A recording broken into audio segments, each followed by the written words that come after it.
Good day mga ka-sports natin dyan.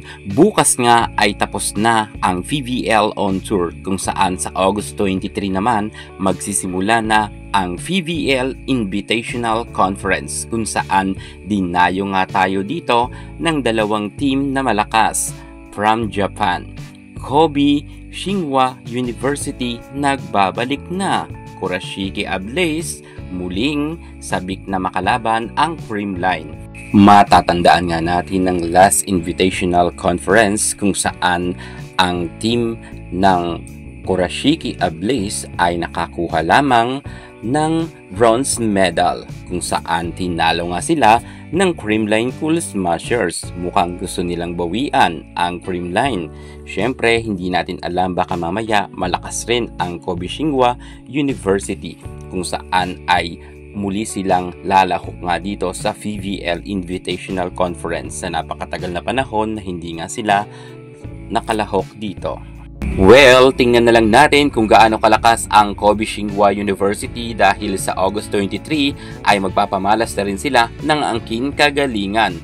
Ang Kurashiki Ablaze ay matagal na natin kilala na isa sa mga team na malakas kung saan nagkaroon na rin sila noon ng showdown ng Creamline Cool Smashers at natalo nga nila noon ang Creamline at nagkaroon na rin sila ng gintong medalya dito nga sa VVL Invitational Conference. Syempre, nabawian naman sila ng Creamline last invitational kung saan nagkaroon pa nga ng Grand Slam ang Creamline Cool Smashers. Pero sa kasalukuyan, mukhang 50-50 tayo kung hindi maglalaro ang mga star player ng Creamline Cool Smashers. Baka mahirapan sila na talunin ang Kurashiki. Pero syempre, malakas pa rin ang ating pananampalataya na sana ay makaya nga ng Creamline ang Kurashiki Ablaze. Syempre, hindi lang naman ang Kurashiki ang malakas. Marami rin tayong mga players ditong local na may ibubuga rin. Alamin natin ang kanilang schedule. Narito na.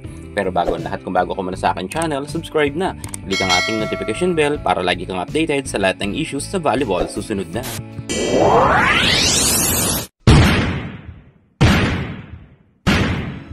Excited na ba kayo mga ka-sports dahil sa August 23 ay salpukan na ng VVL Invitational Conference. Talagang dadaan sa butas ng karayom ang mga local team dahil ang makakalaban nga natin ay malalakas from Japan. Syempre, ang schedule ay ipapasilip ko na sa inyo. Full schedule nila to. Unahin na nga natin dito ang laban ng Creamline Cool Smashers kontra sa Cherry Tigo. Magaganap nga yan sa PhilSports Arena 1:30 ng hapon. Dito ay magkakaalaman na kung kaninong timba ang unang madudungisan agad sa standing.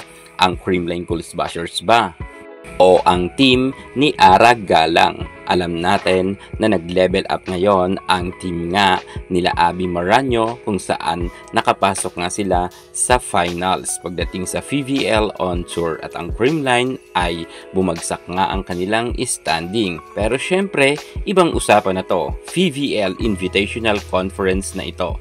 Dito talaga magkakaalaman na at susubukin ang nasabi nating Cherry ng CCS. At pagkatapos niyan, alas 4 naman ng hapon, August 23 pa rin yan. Ang sunod naman na maglalaban ay ang Kobe Shinwa University versus Kurashiki Ablaze. Ang dalawang team na ito ay sila muna ang magpapakitang gilas at mag-showdown.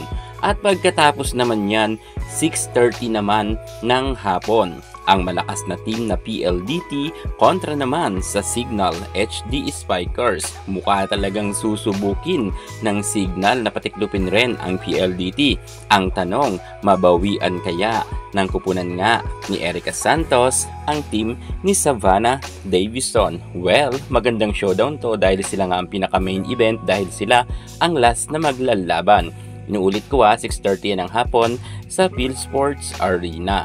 At pagkatapos naman yan sa August 25, tuloy-tuloy ang laban ng Signal kontra naman sa Kurashiki Ablaze. Alas 4 ng hapon naman yan Grabe, walang pahinga ang Signal. At 6:30 PM naman, mapapalaban ang malakas na team na PLDT sa Kobe Shinwa University. Well, sa tingin ko naman may laban dito ang PLDT, lalo't mainit nga ngayon si Savannah Davison na kumakana talaga ng 34 na puntos. I hope na hindi magbago ang ilalaro ng ating Savannah Davison. At pagkatapos naman yan mga ka-sports, August 26, 4 p.m, mapapalaban naman ang nasabi nating Cherry Tigo sa malakas na team na Kurashiki Ablaze. Susubukin talaga ang team ni Ara Galang kung gaano ba sila katatag. I hope na makalusot nga sila sa Kurashiki dahil malakas yan. At pagkatapos naman ang Creamline Cool Smashers, susubukin naman patiklupin ang Kobe Shinhwa University. August 26 pa rin yan sa PhilSports Arena pa rin tayo mga ka-sports. At syempre, alam natin na ang Creamline ay hindi yan basta-basta magpapadaig. Malakas talaga ang Creamline, lalo na kung kumpleto sila.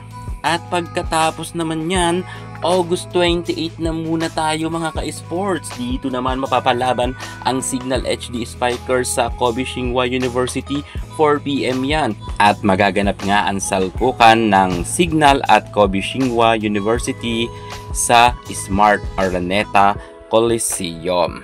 At pagkatapos nito, susundan naman to ng Kurashiki Ablaze kontra sa malakas na team na PLDT. Dalawang team na malakas ang magsasalpukan. Magandang laban to at talagang kaabang-abang. Sino kaya ang titiklop sa dalawang team na ito, no?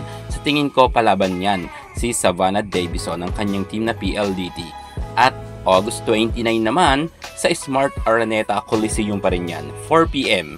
Ang kupunan naman ni Ara Galang at Abby Maranyo, susubukin naman nila na talunin ang Kobe Shinhwa University. At eto na nga ang kaabang-abang, ang last na laban at salpukan, 6:30 p.m. sa Smart Araneta Coliseum pa rin yan, August 29, Friday yan ang Kurashiki Ablaze kontra nga sa Creamline Cool Smashers. Itong dalawang team na ito talaga ang pinaka-main event sa lahat dahil alam natin na kapag naglalaban ang Kurashiki Ablaze at ang Creamline ay punong-puno nga ang arena.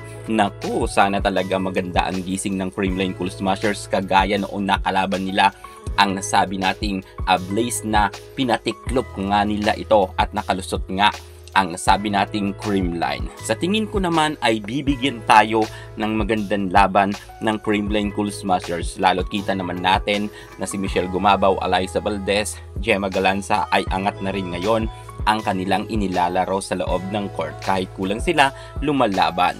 So yan na nga mga ka-sports natin dyan na ipinasilip ko na sa inyo ang kanilang mga schedules at suportahan na lang natin sa August 23 magsisimula hanggang sa katapusan ng August ang kanilang laban. Suportahan natin ang PVL Invitational Conference. Yan muna ang pinaka-latest natin sa mundo ng volleyball. Thank you so much. God bless.